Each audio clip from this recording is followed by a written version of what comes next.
সেবার বাড়ি ফেরার জন্য ফিরিনি। তারাপীঠ থেকে চলেছি দক্ষিণেশ্বর। হুগলি নদীর কাছে একটা গ্রামে মাধব ঘোষ গাড়ি থামিয়ে বললেন, ঠাকুরমশাই, এখানেই আজ কোথাও বন্দোবস্ত করে নি। কাল সকাল সকাল রওনা দেবক্ষণ। গরু দুটো ভারী ক্লান্ত বোধ হচ্ছে। মাধব গরু দুটিকে 4টি বিচারি জোগাড় করে দিয়ে কোথায় যেন একটা চলে গেলেন। তখন দ্বীপ্রহর। তোমাদের মনে পড়ে কিনা জানি না, পল্লীর দ্বীপ্রহরের কয়েকটি বাধা ধরার শব্দ থাকে, কান পাতলে শোনা যায়। এ সকল শব্দের উৎস খুঁজতে গেলে হয়তো দেখা যাবে খুবই সামান্য কিছু, কিন্তু ঠাহর করে নিলে ভারী পূর্ণতা লাভ হয় যে এই শব্দ আমি চিনতে পেরেছি। একটা বড় বকুল গাছের নিচে বসে আছি।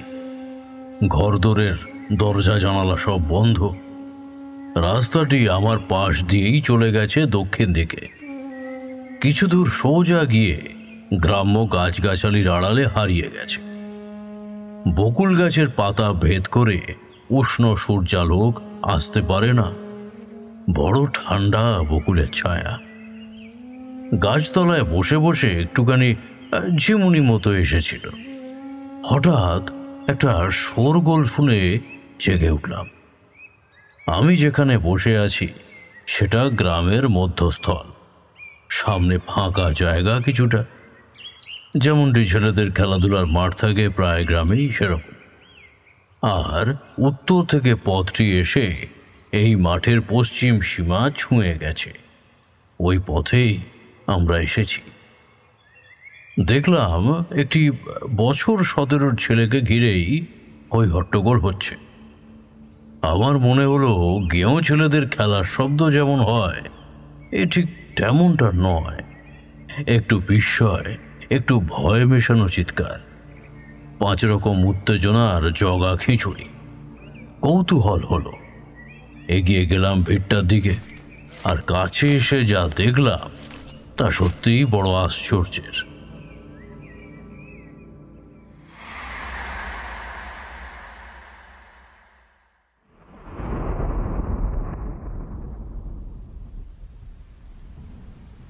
কাকাবাবু, ভাতে ভাত বসিয়ে দিয়েছি। আজ ওই তক্তপোষ্টিতেই কাটিয়ে দিন। মায়ের পরে ওটি তো আর ব্যবহারই হয়নি। চারি চলে গেলে তারানাথ দীর্ঘশ্বাস ফেললেন। অন্য বাপের ঘরে জন্মালে মা আমার রাজেন্দ্রাণী হতো। কপালটাই মেয়ের। খাওয়া দাওয়ার পর আমরা মেঝের ওপরেই বসলাম। কিশোরী আমার কানে কানে একটা উদ্ভট প্রস্তাব করে বসল, হুঁকো খাবে। আজ নাকি তার পাসিং শোতে সানাবে না। এককালে তারানাথের বেশ খদ্দেরপাতি ছিল। বড়লোক খদ্দেরদের জন্য আলাদা হুঁকোও রাখা ছিল কয়েকটা। চারি সব ব্যবস্থা করে দিতেই তারানাথ বললেন, তোমরা একটু বসো, হে বসো, আমি একটু ওই সদর তালা দিয়ে আসি। এইটা বলে তিনি বুঝিয়ে দিলেন বয়ঃকনিষ্ঠদের কিছু সময় দিলেন ধূমপানের জন্য। ঠিক 10 মিনিট পরে তিনি এসে বসলেন, আর আমরাও পাঠশালার শান্ত ছেলেটির মতো তার মুখের দিকে চেয়ে বসে রইলুম। গল্পের খেই ধরে তারানাথ বললেন, ছেলেটির মুখ দেখেই বেশ বোঝা যাচ্ছে সে নিজেও ব্যাপারটা খুব ভালো বুঝতে পারেনি, তাই ক্ষণে ক্ষণে আনন্দও পাচ্ছে, আবার বেশ চমকেও উঠছে। কিশোরী জানতে চাইল, ঠিক কি হচ্ছিল ব্যাপারখানা? সে এক আশ্চর্য ব্যাপার হে। ছেলেটি 2 হাতের তাল দুটি প্রদীপ শিখার আকৃতিতে স্থাপন করে যে কোনো বস্তুর দিকে লক্ষ্য করছে, আর সেই বস্তুটি থরথর করে কেঁপে উঠছে। চোখের সামনে দেখতে পাচ্ছি, শোনা গল্পও নয় যে অবিশ্বাস করব। আর ছেলেটির যা বয়স, তাতে যোগ বল প্রয়োগের ক্ষমতাও আসার কথা নয়। আর জন্মগত তন্ত্রলাভ বলেও তো কিছু হয় না। অতি উচ্চ মার্গের সাধককেও বহু সাধনা ত্যাগের মাধ্যমে ও বল লাভ করতে হয়। পথের নুড়ি, কাঁকড়, শুকনো ডালের উপর তার আশ্চর্য বলের প্রয়োগ দেখার পর আমার ব্যাপারটি কেমন যেন ভালো ঠেকল না। শটান তার সামনে দাঁড়িয়ে বললাম, আমার দিকে তাক করো দেখি কেমন পারো। ছেলেটির মুখে কিন্তু আত্মপ্রসাদ বা অহমিকার লেশমাত্র ছায়া নেই। অনেকটা বিস্ময় আর ভয় মেশানো দৃষ্টিতে সে আমার দিকে তাকাল। সে ইতস্তত করতে থাকায় আমি দৃঢ় স্বরে বললাম, তোমার কোনো ভয় নেই, তুমি সর্বশক্তি প্রয়োগ করো। আমি এ বিষয়টি সম্বন্ধে যথেষ্ট অবহিত। তারানাথ থেমে গেলেন। দেখলাম তার সারা গায়ে কাঁটা দিয়েছে। বাইরে বৃষ্টির শব্দ থেমে গেছে প্রায়। তার ধারাবাহিকতা বজায় রাখতে শুরু হয়েছে টানা চিল্লি রব। কিশোরী অধৈর্য গলায় বলল, তারপর ঠাকুরমশাই? তারানাথ চমকে উঠে গলার উপবিতে হাত দিলেন। ছেলেটি সেই দীপশিখা মুদ্রায় হাত দুটি আমার দিকে নির্দিষ্ট করতেই আমি আমার হৃৎপিণ্ডে একটা মৃদু কম্পন অনুভব করলাম। আমি প্রথমে ভেবেছিলাম যে এ বোধহয় নতুন রকম ঘটনার সম্মুখীন হওয়ার ফলে স্বাভাবিক উত্তেজনা বশত কম্পন, কিন্তু সে কম্পন বেড়েই চলল উত্তরোত্তর। আমার হৃৎপিণ্ডের প্রতিটি প্রকোষ্ঠে ছড়িয়ে পড়তে লাগলো ধমনী শিরা উপশিরা পেয়ে। বৈশাখের শেষ দিক, স্পৃহনীয় রৌদ্র, দক্ষিণা বাতাস বইছে ঠান্ডা ঠান্ডা, তবুও আমার কপালে ঘামের বড় বড় ফোঁটা দেখা দিল। থরথর করে কাঁপতে লাগলো সারা দেহ। বাকরোধ হলো, শ্বাসক্রিয়া বন্ধ হয়ে আসতে লাগলো। একসময় আমি ছিটকে পড়লাম মাটির ওপরে। প্রচণ্ড সংঘাতের কারণেই হয়তো আমার ষষ্ঠেন্দ্রিয়ের দরজাটি খুলে গেল এক নিমেষে। ছেলেটির চোখের দিকে চোখ পড়ল আমার। সে এমনিতে দেখলে সাধারণ ভীত গ্রাম্য বালকের দৃষ্টি বলেই মনে হবে, কিন্তু আমাদের মনের ভিতরেও একটা চোখ থাকে, যোগাভ্যাসে তার দৃষ্টি প্রখর হয়। ছেলেটির চোখের অন্দরে আমি যেন আরেকটি কুটিল কঠোর চোখ দেখতে পাচ্ছি। আর সে চোখ আমার চেনা, সে চোখের ভাষাও আমি শুনতে পাচ্ছি। আমি আর কিশোরী একসাথে বলে উঠলাম, চেনা? হ্যাঁ, চেনা। মাধব ঘোষের বাড়িতে যে সাধুর মুখোমুখি আমি হয়েছিলাম, যার সৃষ্ট বেতালের হাত থেকে আমি ঘোষের পরিবারটিকে রক্ষা করেছিলাম, এ চোখ সেই পাপিষ্ঠ সাধুর। কিন্তু সে তো বেতালের হাতেই মারা পড়েছিল। তারানাথ কিছুক্ষণ চুপ করে রইলেন, তারপর বললেন, বেতালের হাতে কিছু কিছু শক্তিশালী তান্ত্রিকের মৃত্যু হলে সেও বেতাল দেহ লাভ করে। যদি মৃত্যুর আগে সে সাধক ইচ্ছে করে তো। আমার চোখের অন্তর্দৃষ্টি দিয়ে অনুভব করলাম তার চরমতম কথার সারাংশটি। কি? ত্রিরাত্রি তারানাথ, ত্রিরাত্রি। এই সময় তোমার বেঁধে দিলাম, যতটুকু বাঁচার বেঁচে নাও।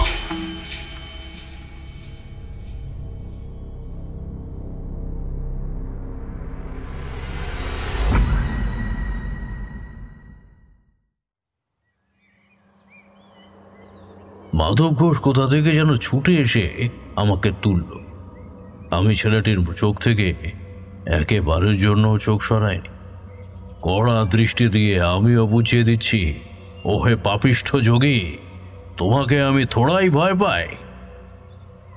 দৃষ্টিযুদ্ধ বেশ কিছুক্ষণ চলতো হয়তো, কিন্তু এরই মধ্যে গ্রামের ছেলের দল আবার চেঁচামেচি করে ওঠায় ছেলেটির আপন সত্তা হঠাৎই ফিরে এলো।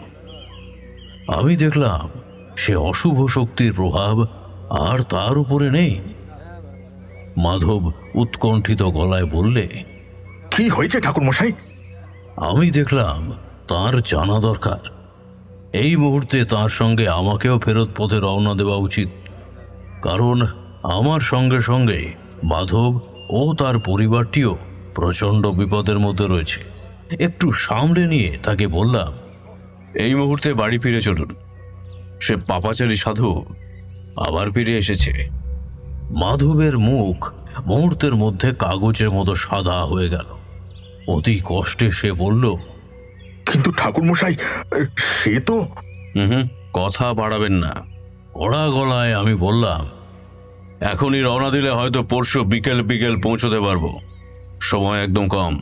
মাধব আর কথা না বাড়িয়ে গাড়িতে গরু দুটো জুড়ে নিল। আমি এক কাদার আশঙ্কা নিয়ে তাতে চেপে বসলাম। চারিদিকে এত আলো, খাঁ খাঁ করছে গ্রীষ্মের দ্বীপ্রহর, অথচ আমার মনে হচ্ছে আমি যেন এক অন্ধকার সুড়ঙ্গের মধ্যে চলেছি। চতুর্দিকে শিবারব আর ভয়ঙ্কর কুটিল হাসির টুকরো ভেসে বেড়াচ্ছে। তবুও বৈশাখ মাসের একটা সুবিধা আছে, গ্রীষ্মের বেলা বেশ বড়। সূর্যের আলোয় সকল অশুভ শক্তি নিষ্প্রাণ হয়ে পড়ে, তারা মাথা তুলতে পারে না। শত দেবদেবী আমাদের পূজা উপাচার মন্ত্রাদির মাধ্যমে তাদের জাগিয়ে তুলতে হয় কল্যাণার্থে, মানবের রক্ষার্থে। কিন্তু সূর্যদেব বিনা আয়াসে আপনি স্বমহিমায় অবস্থান করছেন নিয়ত, দূর করছেন তমসা।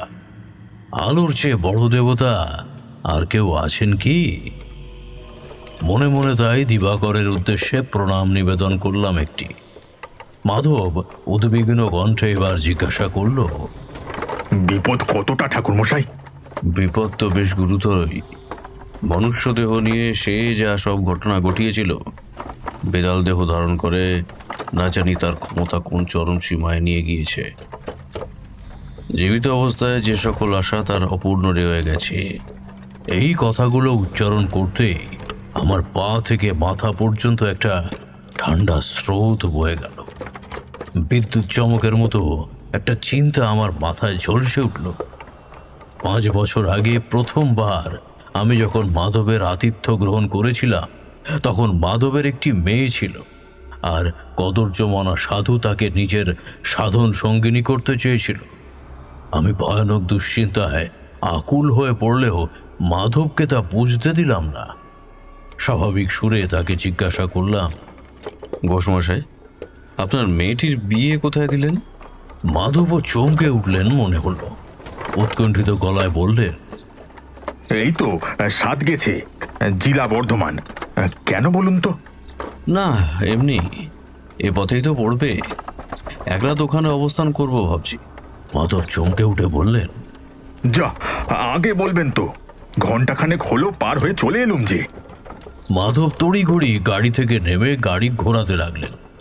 হলুদ রঙের পশ্চিম আকাশ ক্রমে লাল হয়ে আসছে। বুঝলাম সাত গেছে পৌঁছতে সন্ধ্যা নামবে। তবে আজ ত্রয়োদশী, চিন্তা নেই খুব একটা। জ্যোৎস্না ফুটলে এই সব দিগন্ত বিস্তৃত ঝোলা জায়গায় সব স্পষ্ট দেখতে পাওয়া যাবে। মাধবের মেয়েটির নাম শ্যামা। জামাইয়ের বেশ কিছু জমি জমা আছে, তাছাড়া বসত বাটির লাগোয়া বিরাট বিলে পদ্ম চাষও হয়। বাবা গত হয়েছেন বছর 5 হলো। শুধু শাশুড়ি, স্বামী আর একটি শিশুপুত্র নিয়ে ভারী আনন্দের সংসার শ্যামার। মূল পথের পাশেই পদ্মবিল, সেটিকে ডানে রেখে মোটামুটি চওড়া ধূলিপথ। জলাশয়ের পশ্চিম পাড়ে একটি ছোট দালান বাড়ি দেখতে পাওয়া যায়। ঠাহর হয় প্রদীপের আলো। মাধব বললেন, ওর পিছনে বাঁকি পল্লী ছাড়িয়ে আছে। আমি জানতে চাইলাম, ও আলোটা কিসের? হয়তো ঘরেই প্রদীপ কি লণ্ঠন জ্বলছে, আবার তুলসীতলার দ্বীপের আলো হতে পারে। এটাই জানতে চাইছিলাম পক্ষান্তরে। তুলসী মন্দিরের অধিষ্ঠানের কথা শুনে মনটি ভারী প্রসন্ন হয়ে উঠল। পদ্মবিল ঘুরে ভদ্রাসনের সামনে পৌঁছতে জ্যোৎস্না ফুটল দিগন্ত ভরিয়ে দিয়ে। দেখলাম দূর থেকে যে আলো দেখেছিলাম তা রান্নাঘরের উনানের আলো। তুলসীতলা দ্বীপহীন, উনুনের ওপর একটি হাঁড়িতে টকবক করে ফুটছে জল, কিন্তু তার সামনে কেউ নেই। গৃহের প্রতিটি ঘর অন্ধকার, কারো সাড়া পাওয়া যায় না। মাধব চিৎকার করে উঠলেন আকুল কণ্ঠে, শ্যামা! আমার নাকে একটা চাল পোড়া তীব্র গন্ধ এসে লাগলো। চাল পোড়া গন্ধ অত্যন্ত অশুভ। যে গৃহস্থের ঘরে গন্ধ পাওয়া যায় তার চরমতম অকল্যাণ হওয়া কেউ আটকাতে পারে না।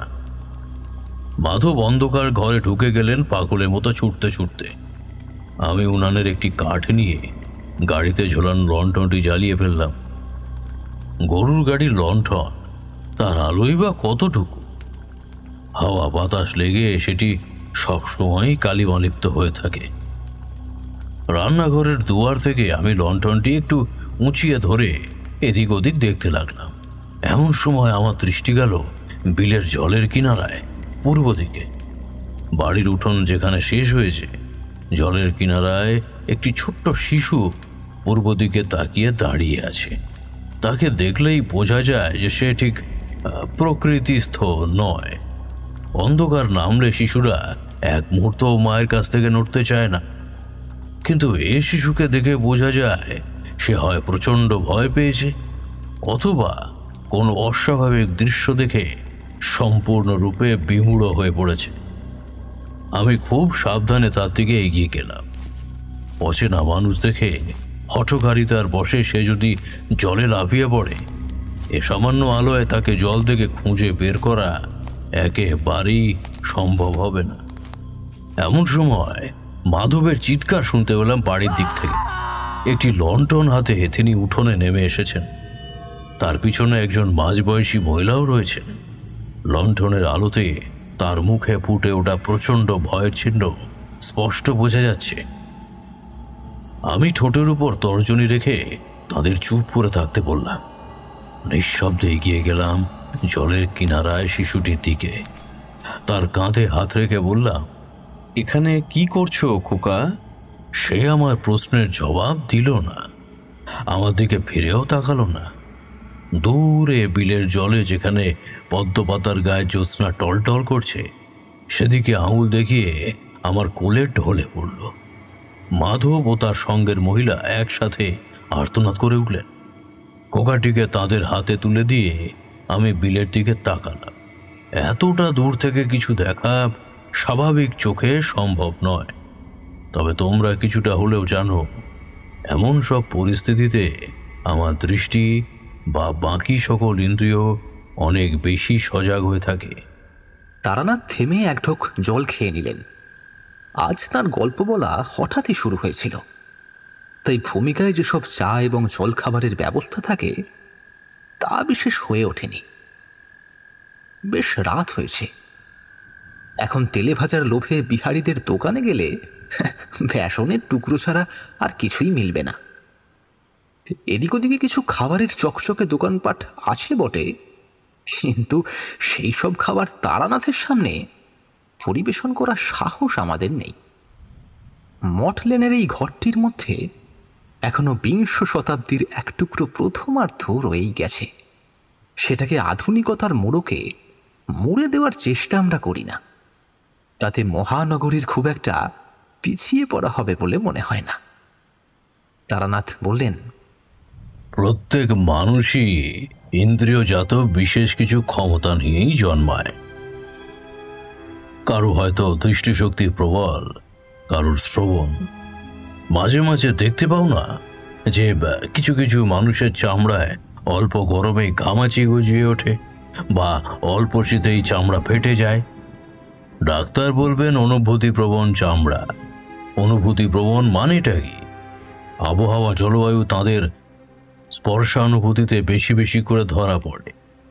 কিছু মানুষ সেই শক্তিকে বাড়িয়ে তুলতে পারেন নিত্য অভ্যাসের মাধ্যমে। বিজ্ঞান বলবে পরম বুদ্ধিমত্তা, আমরা বলি যোগাসন। সে যে নামই দাও না কেন, তা সাধারণ মানুষের ধরা ছোঁয়ার বাইরে। অভ্যাস অনুশীলনে এ শক্তি শুধু আরো উন্নত করে তোলা যায়, একে জন্ম দেওয়া যায় না। আগে থেকে ভিতরে থাকতে হয়, সুপ্ত অবস্থায়। তারানাথের এই এক দোষ, আধ্যাত্মিক হোক বা দার্শনিক, একবার ঘটনার অন্তর্নিহিত ব্যাখ্যা শুরু করলে আর থামতে চায় না।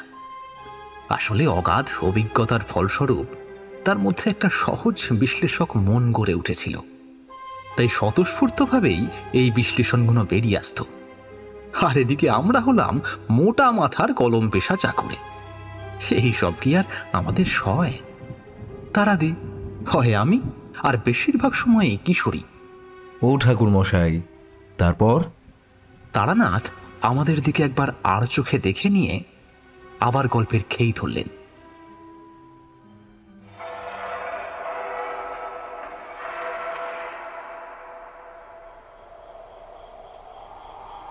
বিলের দিক থেকে একটা কাঁপিয়ে দেওয়া বাতাস বয়ে গেল। গ্রীষ্মকালের সন্ধ্যায় শীতল হাওয়ায় প্রাণ জুড়িয়ে যায়, কিন্তু আমার সারা দেহে শীত কাটা দেখা দিল। আমি ইশারায় মাধবদের ঘরে যেতে বললাম। যতটুকু দেখতে পাচ্ছি আমার দৃষ্টিতে, বিলের জলে একটি লম্বাটে ডিঙি নৌকা ভেসে বেড়াচ্ছে, আর তার পাটাতনের উপর লম্বালম্বি একটি মেয়ে শুয়ে আছে এলো চুলে। তার চোখ বন্ধ, খালি চোখে আর কাউকে দেখা যায় না, তবুও কেউ বা কিছু তো আছে, নইলে ডিঙিটি চালাচ্ছে কি? মাধবরা ঘরের দেওয়া পর্যন্ত পৌঁছে গেলে আমি ভোমাসনে বসলাম কম্বল পেতে। আসনটি বিধিমতো মন্ত্রশুদ্ধ করে নিয়ে বাঁ হাত নিজের কোলের উপর রেখে ডান হাতের বুড়ো আঙুল দিয়ে নাকের ডান দিকের ছিদ্র বন্ধ করে দিলাম। শ্বাস বায়ু এখন নাসা ছিদ্রের ভেতরে আবদ্ধ হয়ে রইল। চোখ বন্ধ করে মনে মনে 3 বার উচ্চারণ করতেই অন্তর্লোকে ডিঙি নৌকাটির ছবি ভেসে উঠল। পদ্মপাতার উপর দিয়ে ভেসে যাচ্ছে ডিঙিটা। যে মেয়েটি তার উপর চুল খুলে শুয়ে আছে সে শ্যামা।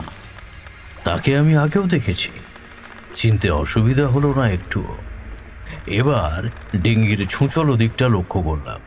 একটা অন্ধকারের স্তূপ জলের গভীর থেকে উঠে এসেছে।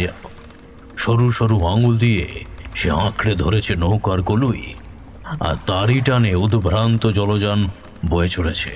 সে জমাট বাঁধা অন্ধকারের মধ্যে দুটো জলে অগ্নিময় নীল চোখ দেখে আর বলে দিতে হয় না এ কোন ভয়ঙ্কর। আর কিছুক্ষণের মধ্যেই সে হয়তো এ পার্থিব নৌকা টেনে নিয়ে যাবে ভব নদীর অন্য তীরে। জীবিত অবস্থায় ভ্রষ্ট সন্ন্যাসীর যে কদর্য ইচ্ছা পূর্ণ হয়নি, তা সেই বেতাল দেহ নিয়েই পরিপূর্ণ করতে চায়।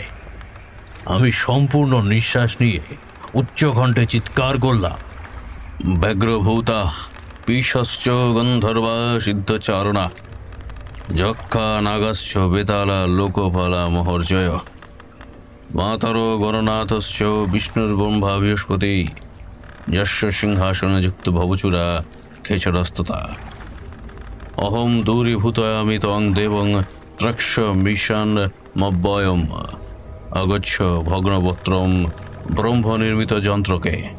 পরপর 3 বার মন্ত্রটি উচ্চারণ করার পর ডিঙি নৌকাটি থেমে গেল। একটা চাপা গর্জন শুনতে পেলাম হাওয়ার শব্দকে ছাপিয়ে। ডিঙির ভেতর থেকে মেয়েটি চিৎকার করে উঠল, আর সেই অন্ধকারে স্তূপ গর্জন করে আকাশে উঠল। আমার বিস্ফারিত চোখের সামনে তার ভিতর থেকে একটি মানুষের দেহ খসে পড়ল নৌকার ভিতর। আমি আর দেরি না করে ঝাঁপিয়ে পড়লাম জলে। প্রাণপণে সাঁতার কাটতেই দেখতে পেলাম আমার মাথার উপরে শূন্যে প্রচণ্ড গতিতে উড়ে বেড়াচ্ছে সেই চরমতম অমঙ্গলদায়ী অন্ধকারের স্তূপ। তার ভিতরে ধকধক করে জ্বলছে 2টি নীল বিন্দু। যদিও আমি জানি আসন শুদ্ধিকরণের সময় আমার গাত্রবন্ধনও সম্পন্ন হয়েছে, আমার গলায় প্রবল শক্তিময় পৌত্য বীজের মালাটি রয়েছে এখনো, তবুও আমার বুকের ভেতরটা বরফের মতো শীতল হয়ে আসছে। হাত পা অসাড় হয়ে আসছে আমার। একটু পরেই হয়তো আমি ডুবে যাব এই বিরাট জলাশয়ে। প্রাণবায়ু বেরিয়ে যাবে দেহ থেকে। কিন্তু আমি যদি না থাকি তাহলে এতগুলো প্রাণ রক্ষা করবে কে? এই চিন্তাটাই আমার দেহে নতুন করে বল এনে দিল। আমি শেষ চেষ্টা, অবশিষ্ট নিঃশ্বাস একত্রিত করে নৌকার উপর ঝাঁপিয়ে পড়লাম। আমার ডান হাতটা নৌকার একটা দিক ধরে ফেলতে পারল। শ্যামা ততক্ষণে উঠে বসেছে। জ্যোৎস্নায় দেখা যাচ্ছে তার বিস্ফারিত চোখ, ভয়ার্ত মুখ। তার সামনে একটি পুরুষ দেহ পড়ে আছে সংজ্ঞাহীন হয়ে। আমাকে চিনতে পেরে শ্যামা কেঁদে ফেলল। ঠাকুরমশাই, ঠাকুরমশাই, আপনি আপনি এসেছেন। দেখুন দেখুন কি সব হচ্ছে। তীরে এসে ছেলেটিকে ধরাধরি করে নামালাম আমরা। মাধবও ততক্ষণে বেরিয়ে এসেছেন। ছেলেটির জ্ঞান ফিরলে সে অবাক বিহ্বল চোখে সবাইকে দেখতে লাগলো। মাধব শ্যামার মুখ ঘুরে তার দৃষ্টি আমার উপরে নিবদ্ধ হল। অস্ফুট স্বরে সে বলে উঠল, তারানাথ, আর দুটি মাত্র রাত্রে। এতক্ষণে ঝিঝির ডাক শুনতে পেলাম। জ্যোৎস্না রাতেও ঝিঝি ডাকে, কিন্তু আমরা খেয়াল করি না, খুব একটা খেয়াল করি না। দৃষ্টি অনেক সময় শ্রবণের পথে বাধার সৃষ্টি করে, অনেকটা অসতর্ক সহযোদ্ধার মতো। একদিকে হয়তো তোমার জন্য প্রাণ লড়িয়ে দিচ্ছে, কিন্তু অন্যদিকে সেই তোমার দুর্বলতা। শ্যামা আমার মুখের দিকে তাকিয়ে রয়েছে তৃষ্ণার্ত কাকের মতো। ক্ষণিকের বিরতি নিয়ে আবার ভাঙা ভাঙা গলায় বলে উঠল, এসব কি হচ্ছে? শ্যামার শাশুড়ি আর 5টা সাধারণ হিন্দু বিধবা মেয়ে মানুষের মতোই সরল সাদাসিধে মানুষ, চোখে ভয়ের স্পষ্ট অভিব্যক্তি। আমার উদ্দেশ্যে হাত জোড় করে তিনি কেঁদে ফেললেন। ঠাকুর মশাই, সরোজ আমার একমাত্র ছেলে, আপনি তাকে রক্ষা করুন। আমি হাত তুলে তাকে আশ্বস্ত করলাম। তার কান্না মৃদু ফোঁপানিতে পরিণত হল। বুকটা ফুলে ফুলে উঠতে লাগলো তা। মায়ের মন কি আর বলি। সরোজের কাঁধে হাত রেখে সস্নেহে বললাম, বাবা সরোজ, তোমার ঠিক কি হয়েছিল একটু ভেবে বলো তো। সরোজ ফ্যাল ফ্যাল করে উপস্থিত সকলের মুখের দিকে তাকাতে লাগলো বারবার। অনেক পরে ঢোক গিলে বলল, কিন্তু আমার তো কিছুই মনে নেই। গোয়াল ঘরে গরুগুলোকে বাঁধলাম মাঠ থেকে ফিরে, তখন তো সূর্য ডোবেনি। ব্যাস, আমি যে আছি এই ঘরে এসে টের পেলাম। শ্যামার ভয় অনেকটাই কেটে গেছে, কেটেছে বিহ্বল ভাবটাও। মেয়ে মানুষ তো অনেক বেশি শক্ত। চাপা গলায় সে বলতে লাগলো, আমি আমি বলছি ঠাকুরমশাই, নৌকায় ওঠা পর্যন্ত আমার আমার বেশ মনে পড়ে। আমি ঘাড় হেলিয়ে সম্মত দিলাম। শ্যামা শুরু করলো, প্রতিদিনের মতো আজ উনি গোয়ালে গরু বেঁধে দাওয়া এসে বসলেন। অন্যদিন খাবার জল চান, আজ একেবারে চুপচাপ বিলের দিকে চেয়ে বসে রইলেন পাথরের মতো। এই সময়টায় আমার শাশুড়ি একটু বিশ্রাম করেন সারাদিনের পরিশ্রমের পর। আমি খোকাকে কোলে নিয়ে ওর পাশে বসলাম। জিজ্ঞাসা করলাম, হ্যাঁ গো, কি হয়েছে? উনি আমার দিকে তাকালেন। তখন বুঝতে পারিনি ঠাকুরমশাই, কি এক ঘোর যেন লেগে বসেছিল। এখন মনে পড়লে গা কেঁপে ওঠে। গাঢ় নীল চোখ তার। নরম গলায় বললেন, শ্যামা, আজ জ্যোৎস্না উঠবে ওই বিলের জলে, যাবে নাও বাইতে? আমার মানা করার ক্ষমতা ছিল না ঠাকুরমশাই। খোকাকে কোল থেকে নামিয়ে দিলাম। আমাদের তো শরৎকালে পদ্মফুল তোলার ডিঙি নৌকো সবসময় বাধাই থাকে ঘাটের কাছে। তাতে নিত্য পুজো হয় সিদ্ধি দেবতার। আমি নৌকায় উঠলাম, কিন্তু তিনি কেন যেন সেখানে উঠতে গিয়েও থমকে গেলেন। নৌকোর গা ঘেঁষে জলে নেমে গেলেন। আমি আশ্চর্য হয়ে বললাম, ও কি করছো? তিনি ঠোঁটে তর্জনী ছুঁয়ে বললেন, ওই শোনো, হাওয়ায় বাঁশি বাজে। এরপর চাঁদ উঠলে তোমার চোখে ঘুম আসবে, তোমার দেহে ঘুম আসবে, আর আমরা ধীরে ধীরে মিলিয়ে যাব ওই চাঁদের গায়ে, চাঁদের দেশে। কি বলবো আপনাকে, তিনি সাঁতার কেটে কেটে নৌকাটি টেনে নিয়ে চললেন পদ্মপাতার ফাঁক দিয়ে। জলের গায়ে ধীরে ধীরে জ্যোৎস্নার আলো পড়ল, আর আমার সারা গায়ে মরণ ঘুম নেমে গেল। শুধু দেখতে পেলাম খোকা ছায়ের মতো দাঁড়িয়ে আছে জলের কিনারায়। তাকে চিৎকার করে বলতে চাইলাম সে যেন জলে নামার চেষ্টা না করে, কিন্তু পারলাম না ঠাকুরমশাই। রাজ্যের ঘুম এসে দু চোখে জড়ো হলো। চোখের সামনে থেকে চাঁদ, জল, খোকা সব মুছে গেল। শুধু দুটি উজ্জ্বল নীল চোখ দেখতে দেখতে আমি কখন যে ঘুমিয়ে পড়লাম নিজেও জানি না। হঠাৎ সরোজ বলে উঠল, আমার মধ্যে যে ছিল তারানাথের ওপর তার খুব রাগ। আমাকে ছেড়ে যাওয়ার ঠিক আগের মুহূর্তে সে বলে গেছে তারানাথের জীবনে আজ ছাড়া আর মাত্র 2টো রাত্রি বরাদ্দ আছে। তারপর তারপর আচ্ছা, কি কি এই তারানাথ? হ্যাঁ, কি? আমি সরোজকে সস্নেহে বললাম, তারানাথ কেউ নয় বাবা, সে তোমার মতোই এক সাধারণ মানুষ। এ বিশ্ব সংসার যে মহান শক্তির নিয়মের বাইরে এক ফোঁটাও পা ফেলতে পারে না, সেই শক্তির ক্ষুদ্রতম অংশটির নাম তারানাথ। তবে কি জানো সরোজ, যে নিয়মে এই জগতে অশুভ শক্তি কিছু সময়ের জন্য শক্তিমান হয়ে ওঠে, সেই একই নিয়মে এ সংসারের শুভ শক্তির জয় হয়।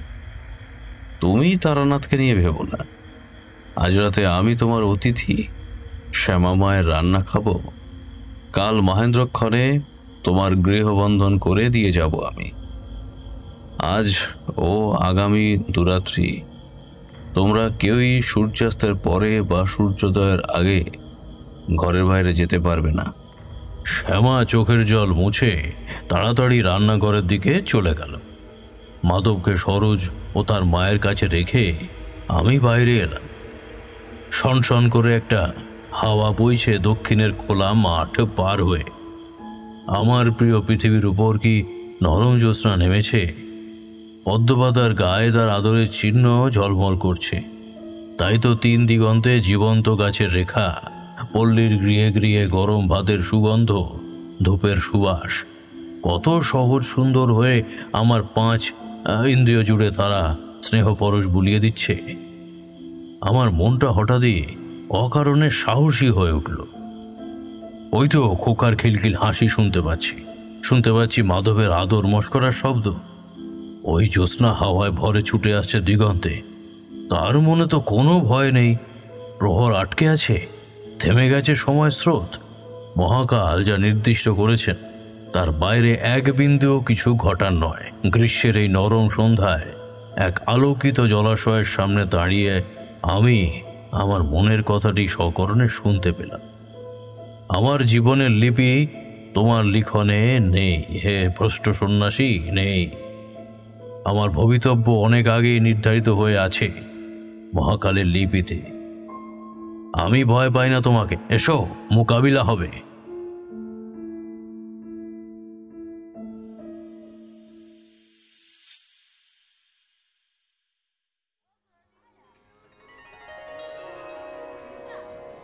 খুব ভোরে আমি বরাবরই উঠি। আসলে সেকালে সবাই ভোরবেলাতেই উঠতেন। গোবর জল ছেটানো, গরু বার করা, প্রাতঃকৃত্যাদি, স্নানাদি মোটামুটি সূর্য ওঠার আগেই সারা হয়ে যেত। দেরি করে ঘুম থেকে ওঠা শহুরে অভ্যাস, এতে খারাপ কিছু বলি না। দিনে 5-6 ঘন্টা ঘুমোলেই হল। আসলে গ্রামের দিকে রাতে খুব বেশি কিছু করার তো থাকতো না। খুব জোর ওই চণ্ডীমণ্ডপ বা শীতলার থানে একটু গল্প গাছ, একটু বয়স্ক মানুষ হলে আফিমের গুলি জিভের তলায় দিয়ে ঝিমিয়ে পড়া, ব্যাস। এখন যে সময় ছেলেমেয়েরা লেকের ধারে চপ ফুলুরি চা খেতে যায়, আমাদের বেশ এক ঘুম হয়ে যেত। এবার সন্ধ্যারাতেই যদি ঘুমিয়ে একসা হয়ে পড়তে হয়, ঘুম তো কাক ভরে ভাঙবেই। আমরা ভোরে ওঠাকে খুব একটা কিছু কৃতিত্বের ভাবতাম না। ওতে আহাউহু করার কিছু ছিল না। বিলের জলে স্নান করে আমি আর সরোজ পরিষ্কার কাপড় পরলাম। পূব দিকে তখনও লাল হতে লাগেনি, শুধু চাঁদের আলো মুছে গিয়ে একটা ঝাপসা অস্পষ্ট আলো ছড়িয়ে পড়ছে দিগন্ত থেকে চরাচরে। উঠোনের মাঝখানে পদ্মা আসনে বসে আমি মহামৃত্যুঞ্জয় মন্ত্র জপ করতে থাকলাম, আর আমার নির্দেশ মতো সরোজ ভদ্রাসনের চতুর্ভিতে 4টি নির্দিষ্ট যন্ত্র আঁকতে লাগলো। একটি ত্রিভুজাকৃতি আকার ঘিরে একটি চতুষ্ক। রক্তচন্দন দিয়ে আঁকা সেই যন্ত্রগুলির মধ্যে যোগ সাধন করেছে সরোজের ডান হাতের মধ্যমা দিয়ে আঁকা পবিত্র গঙ্গা জলের রেখা। যথাবিহিত মন্ত্রাবলী পাঠ সম্পন্ন করে আমি মাধবকে ডাকলাম। এখনো আমাদের মূল কাজ বাকি। মাধবের পরিবারকে রক্ষা করা এটাই মূল কাজ।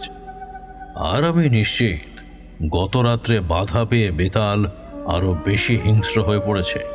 দুর্গা নাম জপ করে আমি আর মাধব গাড়িতে চড়ে বসেছি। যদি পথে বড় বিপদ কিছু না ঘটে, মাধবের গ্রাম ঠিক 1.5 দিনের পথ। শ্যামার চোখে জল, খোকাকে বুকে আঁকড়ে সে চুপ করে রয়েছে। সরোজের মা বললেন, আপনি ছিলেন, বড় ভরসা ছিল ঠাকুর মশাই, কি যে হবে। আমি তাকে আশ্বস্ত করে বললাম, আপনি চিন্তা করবেন না মা, এ শক্তি এক জায়গায় দুবার আঘাত হানে না। আর তার মূল শত্রু হচ্ছি আমি। আর আপনাদের গৃহবন্ধন করে দিয়েছি ভৈরবী চক্রের মাধ্যমে। আপনারা যে চেয়ের বাইরে না এলে এক মহাদেব আর মা দশভুজা ছাড়া কারো সাধ্য নেই এর অন্দরে প্রবেশ করে। সরোজের মা দীর্ঘশ্বাস ফেলে বললেন, কি জানি, কিছুই তো আর বিশ্বাস হয় না। আমার ঘরেও তো কালীর অধিষ্ঠান, পঞ্চমুণ্ডির আসন রয়েছে, তবুও তো কিছু ঠেকাতে পারলাম না। আমি চমকে উঠলাম। পঞ্চমুণ্ডির আসন? কে সাধনা করতেন তাদের? সরোজের বাবা। সরোজও 2-1 দিন বসবার চেষ্টা করেছিল, কিন্তু শ্যামা রেগে যাওয়ার পর আর সে চেষ্টা করেনি। তাদের এক অসম্ভব দোলাচলের মধ্যে ফেলে রেখে চলে আসছি। সরোজ কোথা থেকে যেন পাগলের মতো ছুটে এলো। ঠাকুরমশাই, ঠাকুরমশাই, আমি আপনাদের সঙ্গে যাব। আমি প্রথমে হতযোগিত হয়ে পড়েছিলাম তার এহেন ব্যবহারে। তারপর প্রচন্ড রাগ হলো। বললাম, হঠকারিতার বশে তুমি নিজের ক্ষতি করতেই পারো, কিন্তু স্ত্রী, মা ও আপন সন্তানের জীবন বিপন্ন করার বিন্দুমাত্র অধিকার তোমার নেই। সরোজ আমার দিকে তাকালো। লাল চোখ দুটো ঝলঝল করে উঠল। গম্ভীর গলায় সে বলল, ঠাকুরমশাই, আমাদের জন্য আপনি জীবন বিপন্ন করেছেন, আর আপনাকে আমি এই বিপদে ছেড়ে দেব? অত পাষণ্ড আমি নই ঠাকুরমশাই, আমি আপনার সঙ্গে যাবই। মাধব মৃতভাষী, কিন্তু এই অবস্থায় তিনিও আর কথা না বলে পারলেন না। রূঢ় কণ্ঠে বলে উঠলেন, ঠাকুরমশাই যখন নিজে বলছেন, তুমি অমান্য করছো কি করে? যুক্তি না মানো, বয়োজ্যেষ্ঠের আদেশ বলে তো মানতে পারো। সরোজ কিন্তু গোঁজ হয়ে দাঁড়িয়ে রইল, এক বিন্দু নড়ল না। প্রচন্ড জেদে তার গলা আর মাথা দুপাশে শিরা ফুলে উঠল। তার অবস্থা দেখে আমিও কেমন যেন বিহ্বল হয়ে পড়লাম। সরোজকে গাড়ির ভিতরে ডেকে নিয়ে বললাম, ঠিক আছে, তুমিও চলো, আমি শ্যামাকে দুটি কথা বলে আসি। আমরা যখন পাকাপাকি ভাবে রওনা দিলাম, সূর্যের প্রথম আলো সবে ছড়িয়ে পড়তে লেগেছে পদ্মবিলের জলে। ঝকঝক করছে জলকণা। বোঝার উপায় নেই, কয়েকটা ঘন্টা আগে তার উপর জমে উঠেছিল অমানিসার এক ভয়ালো মেঘ। প্রকৃতি যেন স্নেহময়ী, তেমনি ছলনাময়ীও বটে। তার আপাত সৌন্দর্যের প্রদর্শনের কত ভয়ালো সত্য লুকিয়ে থাকে, সামান্য মানুষের দৃষ্টিগোচর তা হয় না। দুপাতা ইংরেজি বা দুটি পুঁথিতন্ত্রে পাঠ করে আমরা সব বুঝে ফেলার মেকি আত্মপ্রসাদ নিয়ে বসে থাকি। এই সুযোগে প্রকৃতি দেবী তার ভবিতব্য স্মরণ করে তাদের খেলাটি খেলে যান। আমাদের সাধ্য কি তার গতি প্রকৃতি বুঝি বা পরিবর্তন করি?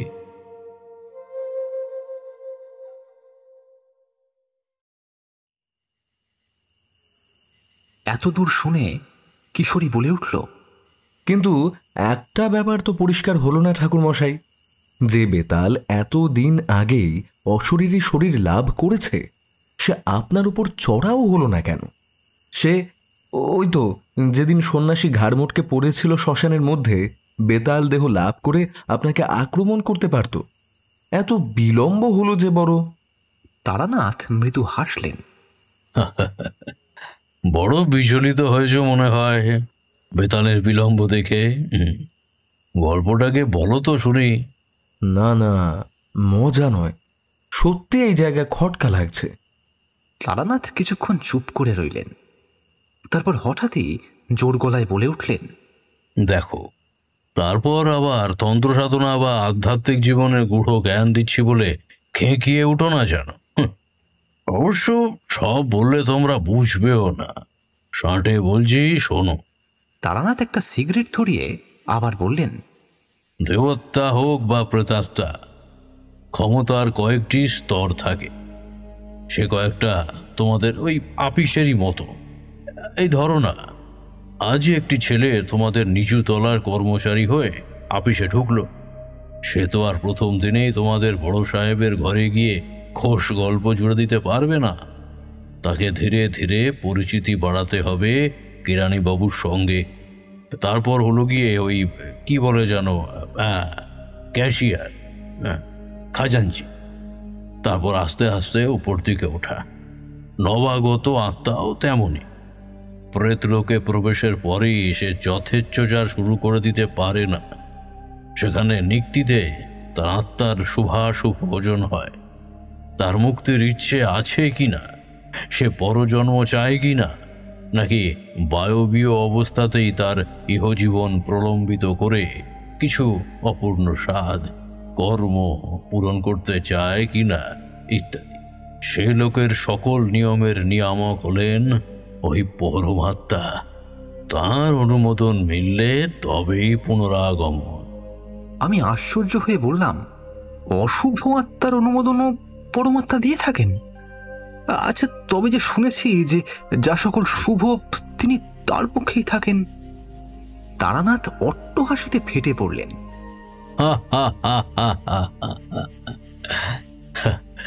শুভ অশুভ বিচার করার তুমি কে? ভৈরবী সাধনতন্ত্রের মূল কথা জানো? তাতে সাধিকাকে ভৈরবী জ্ঞান করে সাধক নিজের মনে স্বয়ং ভৈরবের প্রতিষ্ঠা করেন। ব্রহ্ম ভাবেন তত্ত্ব জ্ঞান যে পশ্যন্তি চরাচরম তেষাং তত্ত্ববিদাং বংশাং তত্ত্বচক্রে হস্তধিকারিতা সর্বব্রহ্মময় ভাবশ্চক্রেহ স্মিতং তস্য সঙ্গকে শেষামুদপতে দেবী ত এব তত্ত্বচক্রীন। অর্থাৎ যিনি এই চরাচরকে ব্রহ্মভাবে অবলোকন করে থাকেন, সেই তত্ত্ববিদ পুরুষই এই চক্রের অধিকারী। সমস্তই ব্রহ্ম, আর ভাবময় ব্যক্তিরই তত্ত্বচক্রে অধিকার। সে অর্থে সন্ন্যাসী বিন্দুমাত্র দোষী নয়। মাধব ঘোষের মেয়েকে সাধিকা হিসেবে আকাঙ্ক্ষা করে সেটি তার সাধন মার্গ, কিন্তু মাধব ঘোষের দিক থেকে দেখলে এ ক্ষমার অযোগ্য অপরাধ। মাধবের পথ গার্হ্যপত্য মার্গ। একটু বেশি উঁচু পাহাড়ের শিখরে উঠে দেখবে, নদী সমতল বা অপেক্ষাকৃত কম উচ্চতা বিশিষ্ট শৃঙ্গ সমতলই মনে হয়। পরমাত্মার দৃষ্টিতে দেখলে আমাদের ক্ষুদ্র শুভ অশুভ চিন্তা অতি নগণ্য।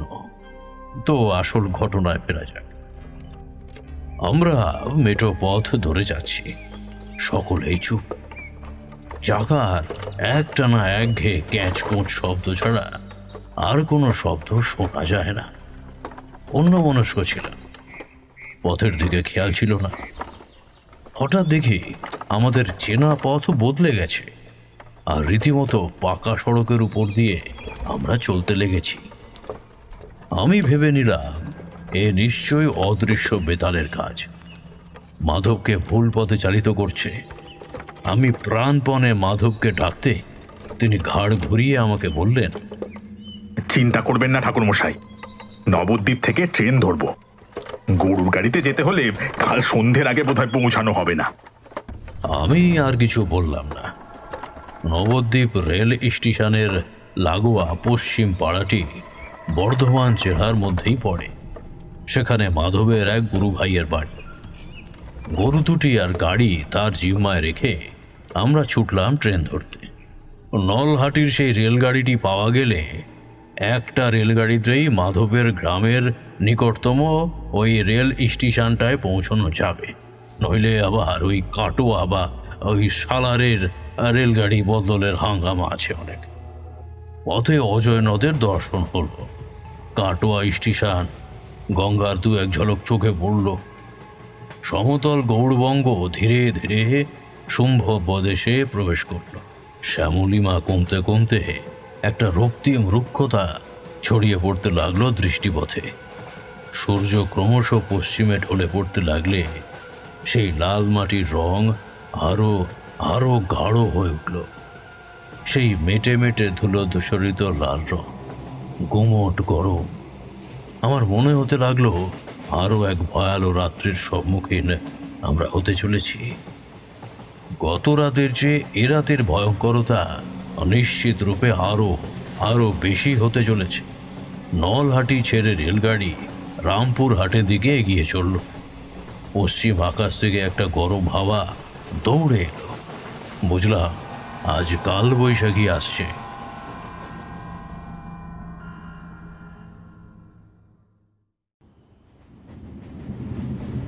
রামপুরহাট স্টেশনে যখন নামলাম, কালো মেঘে আকাশ পুরোপুরি ছেয়ে ফেলেছে। সাধারণ যাত্রী বা পথিক হলে এই অবস্থায় স্টেশনের ছাউনির বাইরে কোনো মতেই বেরোতে চাইতো না। এদিকে আবার গাছপালা হতো নেই। রেল স্টেশন আর বাজার অংশটুকু পার হয়ে পশ্চিমের যে হাঁটা পথ বেয়ে আমাদের যেতে হবে তা একদমই বৃক্ষহীন। তার উপর মাটিও তেমন সমতল নয়, উঁচু নিচু পথ, আর তাকে ঘিরে যে দিগন্ত জোড়া মাঠ সেও সমানভাবে নেই। তালগাছের মাথা হয়তো নেমে গেছে ঢালের আড়ালে, আবার কারোর কুঁড়ে ঘরের চাল তালগাছের মাথায় মাথায়। এমন খোলা জায়গায় যদি কালবৈশাখী ঝাঁপিয়ে পড়ে, মাথা গোজার ঠাহাই অবধি নেই। তবুও আমাদের যেতে তো হবেই। আমরা হন হন করে পা চালালাম। চক্রপুর নামের ছোট্ট একটি পাড়া পড়ে পথে। সেইখানে পৌঁছানোর কিছু আগেই আমাদের উপর গাঢ় তরলের মতো অন্ধকার গড়িয়ে পড়ল। আকাশ থম ধরেছিল অনেকক্ষণ থেকে। এবার ধীরে ধীরে তার বুকের ভেতর জোরো শ্লেষ্মা রোগীর মতো গড় গড় আওয়াজ শুরু হয়ে গেল একটা। ঢালের জমি থেকে গরু তাড়িয়ে উঠে আসছিল একটা মাঝবয়সী মানুষ। আমাদের দেখে থমকে দাঁড়ালো। কে গা তোমরা? মাধব এগিয়ে গিয়ে বলল, ডামরা যাব, এদিক দিয়ে আসা হয় না তাই চেনো না। ছেলেটি আমার জামাই আর উনি অতিথি। লোকটা কেমন একটা চোখ করে আমাদের দিকে যেন তাকালো, তারপর একটু অবাক গলায় বলল, কোন ছেলেটা বটে? তার কথা শুনে আমি আর মাধব চমকে পিছন ফিরে তাকালাম। সরোজ সবার পিছনে হাঁটছিল। পিছন ফিরেই আমার হৃৎপিণ্ডটা লাফিয়ে গলার কাছে চলে এলো। ধুলো মাখা পথের উপর দুটি একটি ছোট বায়ু ঘূর্ণি সৃষ্টি হয়েছে। অন্ধকারের ভিতর থেকে শুনতে পাচ্ছি হাওয়ার গজরানি। দু একটা কুকুর ছুটে যাচ্ছে এদিক ওদিকে। সরোজ কোথাও নেই। মাধব আর্তনাদ করে সেই দিকে ছুটে যেতে চাইলেন, কিন্তু আমি তাকে প্রাণপণে জড়িয়ে ধরলাম। আমাদের অবস্থা দেখে নতুন লোকটিও এগিয়ে এসে মাধবের হাত দুটোকে শক্ত করে ধরল। তবুও তাকে ধরে রাখা যায় না দেখে আমি মাধবের কানের খুব কাছে মুখ নিয়ে গিয়ে বললাম, আপনি শান্ত হন, সরোজ আজ রাতেই ফিরে আসবে, আমি কথা দিচ্ছি। বেগবান ঘোড়া হোঁচট খেলে সে যেমন হঠাৎ করে গতিহীন হয়ে পড়ে, মাধব থমকে গেলেন। বড় বড় নিঃশ্বাস ফেলতে ফেলতে তিনি জানতে চাইলেন, আপনি তা কি করে জানলেন ঠাকুর মশাই? এ তো আর যোগ বলে জানার বিষয় নয়। আর সত্যি কথা যদি বলতে হয়, এই সকল বিপদের মূল আপনি। আপনার জন্যই আমাদের এ বিপদ। আমি বুঝলাম ভয় মাধবের মাথার ঠিক নেই। ভয় থেকে উৎপন্ন ক্রোধের কোনো নিরাময় হয় না। আমি যথাসম্ভব নরম গলায় বললাম, তাই যদি হয় আমি কাল সকালেই আপনাদের ছেড়ে চলে যাব। আজ রাতটা শুধু আমাকে আপনার সঙ্গে থাকার অনুমতি দিন। নতুন লোকটি আমাদের কার্যকলাপ দেখে শুনে অবাক হয়ে গিয়েছিল। এতক্ষণ সে চুপ করেই ছিল। মাধব একটু শান্ত হলে সে বলল, তোমরা আমার ঘরে চলো, বাতাস আইসে গেলে বিপদ হইব। আমি আর মাধব তাকে অনুসরণ করলাম। গ্রামের এক প্রান্তে তার ঘর। বেশ কিছু গরু ছাগল রয়েছে পোষা। দুটি আলাদা মাটির বাড়ি, তার মধ্যে একটি আবার দোতল। আলো জ্বলছে খুব ক্ষীণ। এক মহিলা আর দুটি ছোট ছেলে মেয়ে দরজায় দাঁড়িয়েছিল। মহিলা আমাদের দেখে মাথায় ঘোমটা তুলে দিলেন আর বললেন, ঘরে আইসে বসাও গৌয়াদের। দোতলার ঘরটি বেশ নিকন। মেঝের উপর পাশাপাশি দুটি কাঠের চৌকি পাতা। ঘরের কোণে এক টেল জলের কুঁচু। দক্ষিণ আর পূর্বমুখে দুটি জানালা। আমাদের বসিয়ে গৃহকর্তা চলে যাচ্ছিল। দরজার কাছে পৌঁছে ঘুরে দাঁড়ালো সে। ঠাকুরমশাই, দরকার কিছু লাগলে পুবের জানলা দিয়ে ভীষ বইলা ডাকি। এখন দুটো ছাতুর লাড়ু দিছি, খেয়ে নেন। আমাদের কিছু বলার বা বারণ করারও ইচ্ছে বাকি ছিল না। ভীষ্ম সিঁড়ি বেয়ে নেমে যেতেই মাঠ কোঠার ওপর প্রচণ্ড গর্জনে ঝাঁপিয়ে পড়ল পাগলা বাতাস। মাধব পাথরের মতো বসে আছেন ঘরের একমাত্র জ্বলন্ত প্রদীপটির পাশে। আমি ছুটে গেলাম জানালা দুটির দিকে। পূবের জানালাটি বন্ধ করে দক্ষিণেরটির কাছে পৌঁছতেই যে পথ বেয়ে আমরা এসেছি তার উপর দৃষ্টি পড়ল। নিকষ অন্ধকারের মধ্যে, প্রচণ্ড ঝড়ের মধ্যে একটা অদ্ভুত মনুষ্য দেহ আমার চোখে পড়ল। বিশ্বের বাড়ির দোরগোড়ার পথের উপর স্থির হয়ে দাঁড়িয়ে আছে সে, দৃষ্টি এই জানালার দিকেই। পরনে তার ধবধবে সাদা পোশাক, আর তার ভিতরে যে চোখ দুটি এত দূর থেকেও আমার বুক কাঁপিয়ে দিচ্ছে, তার রং ঘন নীল। আমি দ্রুত গতিতে মাধবের হাত ধরে জানালার কাছে নিয়ে এলাম। মাধব অনেক সময় ধরে জানালার কাছে দাঁড়িয়ে রইলেন। তার হাতের মুঠি অস্থিরভাবে বারবার খুলে যাচ্ছে আর বন্ধ হচ্ছে। আমি তাকে সরিয়ে নিয়ে এলাম জানালার কাছ থেকে। জানালা বন্ধ করে দিতেই একটা ভয়ঙ্কর গর্জন ভেসে এলো দক্ষিণ দিক থেকে। হঠাৎই ভীষ্ম উঠে এলো আমাদের ঘরে। হাঁপাতে হাঁপাতে বলল, তোমাদের লগের ও ছেলেটি বোধ হয় ইয়েছে, উহাকে আমার বউ ঘরে আয়না বসাইছে। একবার আসো দেখি, দেখে লাও কিনা বটে। আমার দম বন্ধ হয়ে এলো। মাধব চিৎকার করে উঠলেন, ওকে দূর করো, তাড়িয়ে দাও। ও আমাদের কেউ নয়, ও পাপ, জীবন্ত পাপ একটা। হঠাৎ ঝড়ের শব্দ ছাপিয়ে একটা আর্তনাদ শোনা গেল, সম্মিলিত আর্তনাদ। ভীষ্ম মাটির মূর্তির মতো স্থির হয়ে গেল। আমি ৩-৪ ধাপ সিঁড়ি একেবারে পার করে নিচে নেমে এলাম। ভীষ্মের ছেলে মেয়ে দুটি তার মায়ের কোমর জড়িয়ে এক নাগাড়ে ভয়ার্ত চিৎকার করে চলেছে, আর সে মহিলা ঘরের খুঁটি ধরে থরথর করে কাঁপছেন। তার চিৎকার করার ক্ষমতাও আর অবশিষ্ট নেই। তার দৃষ্টি অনুসরণ করে তাকিয়ে দেখলাম উঠোনের এক কোণে সরোজ উবু হয়ে বসে আছে, আর তার দু হাতের মধ্যে একটি ছাগল শিশু ছটফট করছে। 4টে পা দিয়ে সে আঁকড়ে ধরতে চাইছে শূন্য। আরো আরো জোরে সরোজের হাতের পাঞ্জা চেপে বসছে হতভাগ্যের গলায়। ভীষ্ম গর্জন করে তার দিকে ছুটে গেল, কিন্তু কিছু দূর গিয়েই ছিটকে পড়ল মাটিতে। শিশু দুটি এলিয়ে পড়ল মাটির মেঝের উপর। আমি এবার চিৎকার করে উঠলাম, পিশাচ! তোর শত্রু আমি। তুই এদের কেন অত্যাচার করছিস? সরাসরি আমার সামনে আয়। সরোজ উঠে দাঁড়াল। তার হাতের মুঠোয় তখনও খুব আস্তে পা নাড়ছে ছাগলছানাটি। একটি অন্তিম মোচড়ে তাকে সম্পূর্ণ স্থির করে দিয়ে ভয়ঙ্কর গলায় সরোজ বলল, ভুল তারানাথ, ভুল। তুমি ভুল জানো। সবাই যাবে, তোমরা সবাই যাবে। আর একটি মাত্র রাত। মাধব থরথর করে কাঁপতে কাঁপতে বসে পড়লেন মেঝের উপর। তার মুখ দিয়ে একটা গোয়ানি বেরিয়ে আসতে লাগলো। ভীষ্ম তখনও সংজ্ঞাহীন। ভয়ঙ্কর নীল চোখের দৃষ্টিতে মাধবের দিকে তাকিয়ে সরোজ প্রচণ্ড গতিতে ছুটে বেরিয়ে গেল ঝড়ের মধ্যে।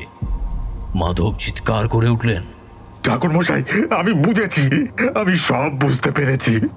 আমি মাধবকে পাগলের মতো প্রশ্ন করলাম, কি বুঝতে পেরেছেন? মাধবের চোখ দুটি ঠেলে বেরিয়ে আসছে তাঁর রক্ষী কোটর থেকে। ডান হাতটা তুলে আমাকে কাছে ডাকতে চাইলেন যা। তারপরই প্রবল উত্তেজনায় আবার সংজ্ঞাহীন হয়ে পড়লেন। ঝড়টা থেমে গেল হঠাৎ। পরিষ্কার জ্যোৎস্নায় 5টি সংজ্ঞাহীন দেহের মধ্যে আমি দাঁড়িয়ে রইলাম অক্ষম পাথরের মূর্তির মতো।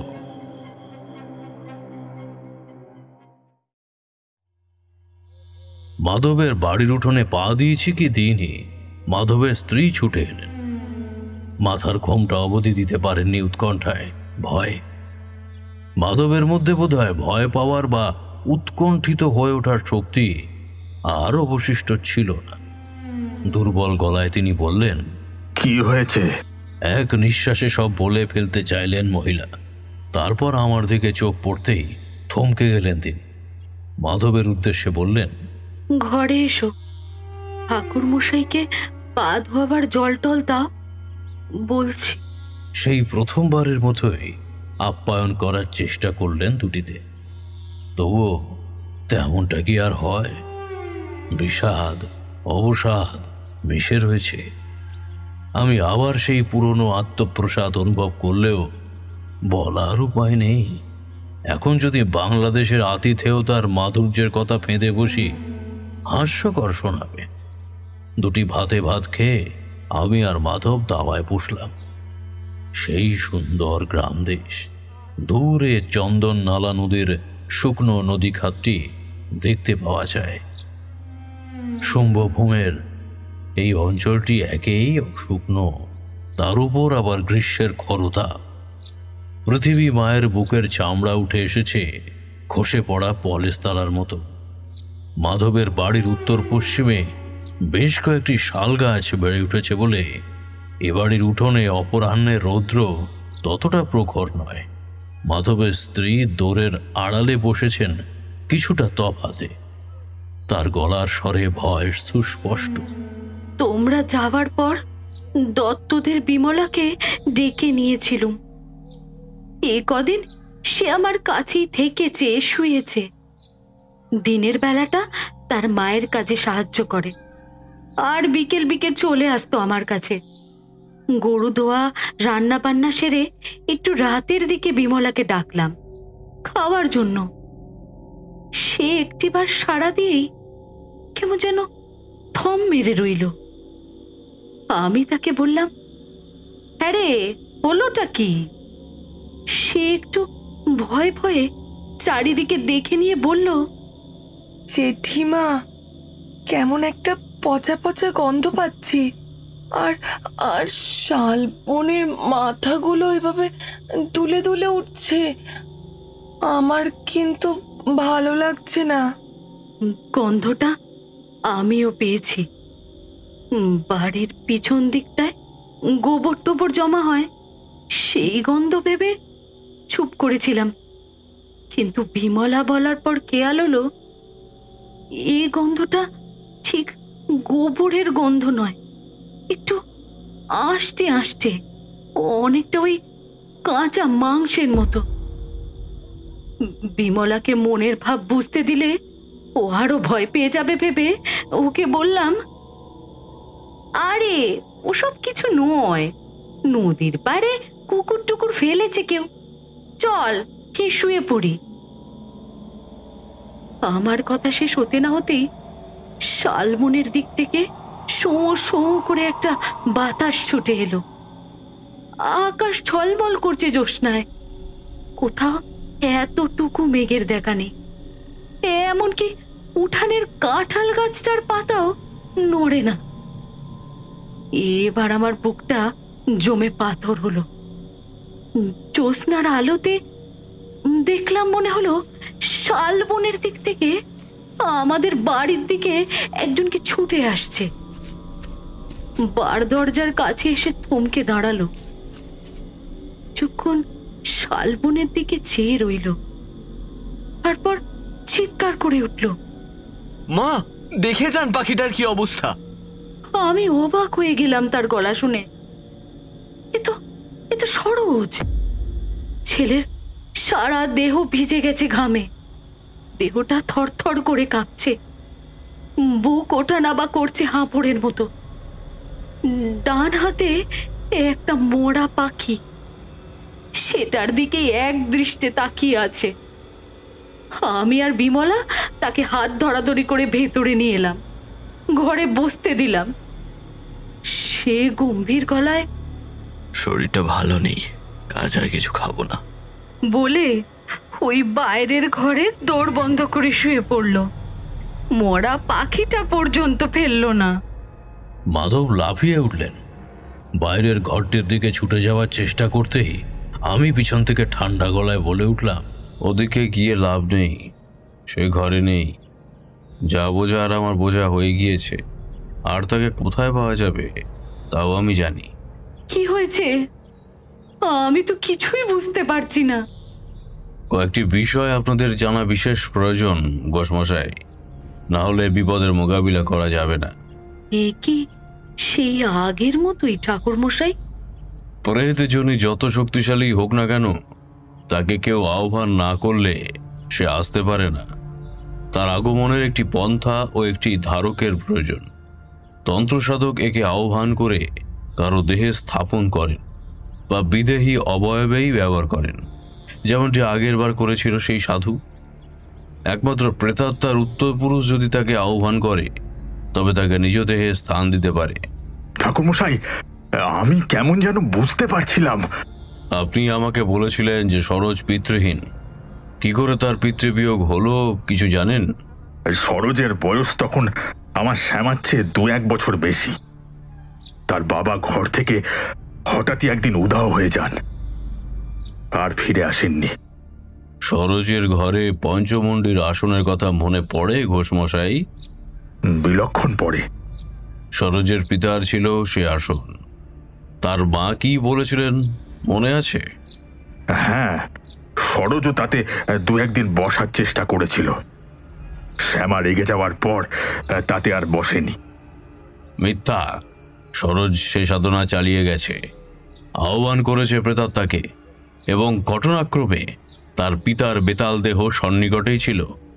সে সুযোগ পেয়ে যায়। প্রথমে সে গ্রামের ছেলেটির দেহে ভর করে আমাকে বার্তা পাঠায়, তারপর সরোজের দেহ অধিকার করে বসে। তাহলে সরোজই ওই পাপী সাধুর সন্তান। পিতার আত্মা তাকে সব পূর্ব ঘটনা জানায়। এতদিন সে চুপ করেছিল আমার অপেক্ষায়। তার প্রধান শত্রু আমি, আর আপনি মাধব, আপনি। একটা চাপা চিৎকারের শব্দে আমাদের দৃষ্টি পড়ল বাইরের ঘরের খোলা দরজা দিকে।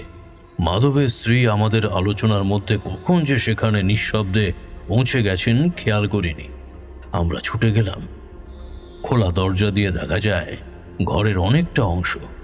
মেঝের উপর নির্বাপিত অগ্নিকুণ্ড, পোড়া ছাই মাটি, একটি লাল কাপড় দিয়ে মোড়া মাটির সরা রয়েছে এক পাশে, আর তার গায়ে ঠেস দিয়ে শুয়ে আছে 2টি কাদা মাটির পুতুল।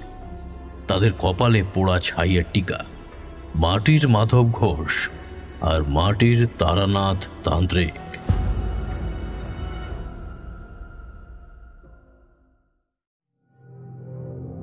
মাধবের স্ত্রীকে দত্তদের বাড়িতে রেখে আমি আর মাধব চন্দন নালার পাড়ে পৌঁছলাম চাঁদ ওঠার কিছু পরে। ধু ধু বালি চিকচিক করে নদী খাত। ইতস্তত দেখা যায় ভাঙা হাঁড়ি, ছেঁড়া কাপড় আর পোড়া কাঠ।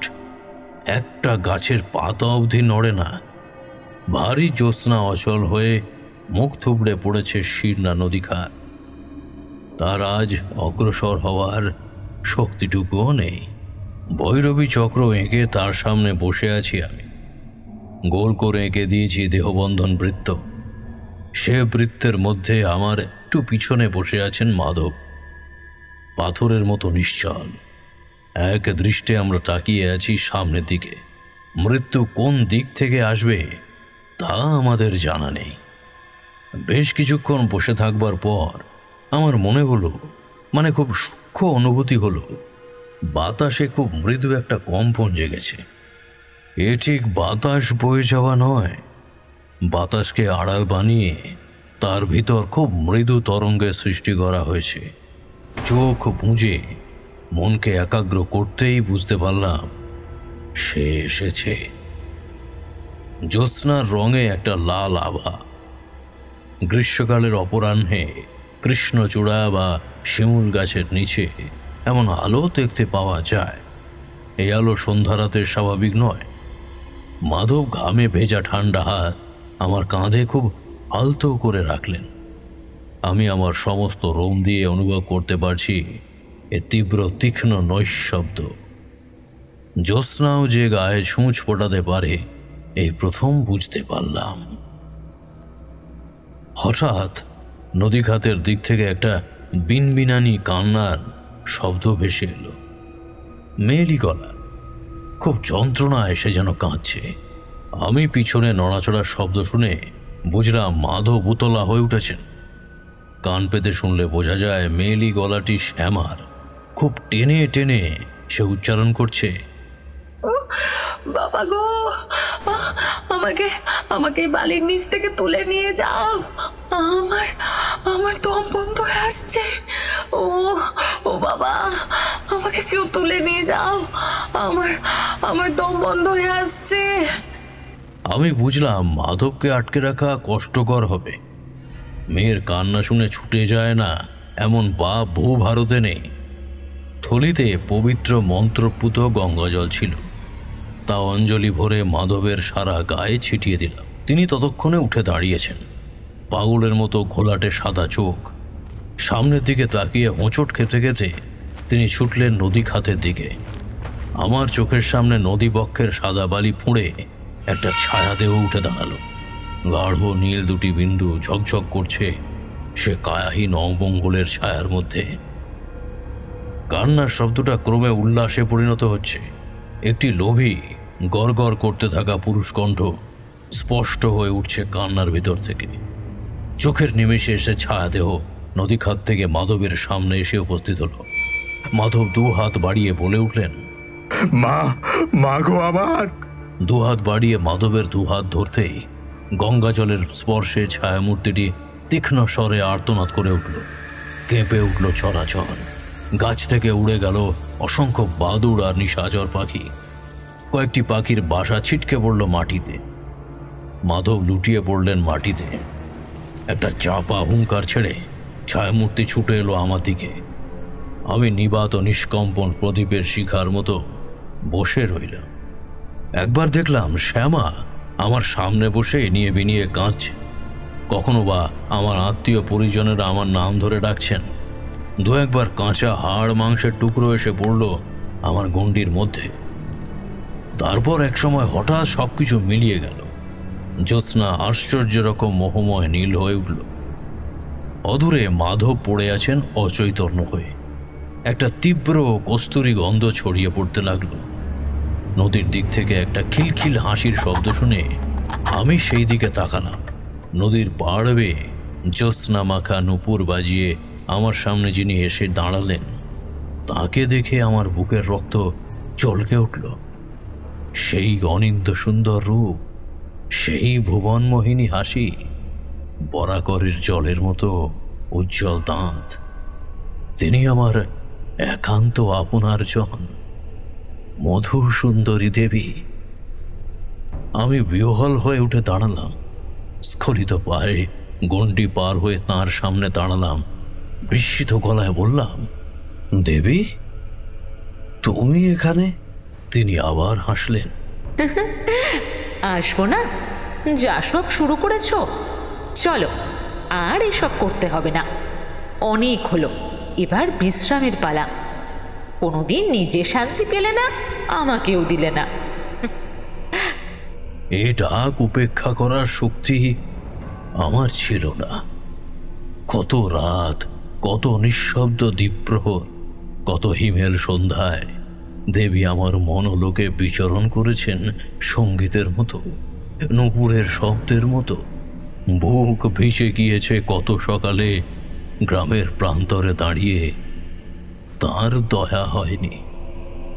আজ এই বিজন চন্দননালার বালুচর থেকে তিনি উঠে এসেছেন একখণ্ড হীরকের মতো। যেতে তো আমাকে হবেই। জ্যোৎস্নায় ঢেউ তুলে তিনি এগিয়ে চললেন বালির দিকে। পিছু পিছু আমি। ওই তো মাধবের অচৈতন্য দেহটি পড়ে আছে সামনে। তাকে অতিক্রম করে দুঃখিনী শ্যামার স্মৃতি মাড়িয়ে আমি নেমে যাব বালুর গর্ভে। আমাদের মিলন সম্পূর্ণ হবে। চলো দেবী, চলো। মাধবের দেহটি অতিক্রম করে তিনি হঠাৎ ঘুরে দাঁড়ালেন। হ্যাঁ গা, এই মানুষটি যে পড়ে রইলেন, একেও নিয়ে চলো। আমার বুকে একটা প্রবল ধাক্কা লাগলো। নিভৃত চারিণী মধুসুন্দরী দেবী, চিরকাল লোকচক্ষুর অন্তরালে অভিসারে আসা মধুসুন্দরী দেবী মাধবকে সঙ্গে নিয়ে যেতে চাইছেন। এ যে অসম্ভব। আমি মুখে কিছু না বলে মাধবের দেহটি কোলে তুলে নিলাম। তারপর তাঁর দিকে তাকিয়ে মধুর স্বরে বললাম, ভুল, খুব কাঁচা ভুল করে ফেললে যে বেতাল। মুহূর্তের মধ্যে মধুসুন্দরী দেবীর মায়াময় চোখ দুটি অঙ্গার খণ্ডের মতো জ্বলে উঠল। বিভৎস চিৎকার করে সে আমার দিকে এগিয়ে আসার আগেই আমি মাধবের দেহটি নিয়ে প্রাণপণে গণ্ডির ভিতরে ঝাঁপিয়ে পড়লাম। পৈশাচিক চিৎকারে আমার কানের পর্দা ফেটে যাওয়ার উপক্রম হলো। বেতাল আপন বিশাল দেহ ধারণ করে বারবার আমার উপর ঝাঁপিয়ে পড়তে চাইল, কিন্তু গণ্ডি অতিক্রম করে সে ভিতরে আসতে পারল না। মাধবের জ্ঞান ফিরেছে ততক্ষণে। আমাকে চেপে ধরে থরথর করে কাঁপছেন তিনি। একসময় বেতালের দেহটি ছোট হতে হতে আমাদের মতোই এক মানুষের রূপ নিল। সরোজ আমাদের সামনে হাঁটু মুড়ে বসে কিছুক্ষণ শূন্য দৃষ্টিতে তাকিয়ে রইল। তারপর ম্লান হেসে নিমিষের মধ্যে নিজের মাথাটা দু হাতের মধ্যে নিয়ে সম্পূর্ণ উল্টো দিকে ঘুরিয়ে দিল। জ্যোৎস্না আবার স্বাভাবিক হয়ে এল। একটু একটু করে বইতে লাগলো দক্ষিণা হাওয়া। গ্রামের দিক থেকে ঘন ঘন ভেসে আসতে লাগলো মাঙ্গলিক শঙ্খ আর হলুধ্বনি। মাধব চিৎকার করে উঠলেন, শ্যামারে!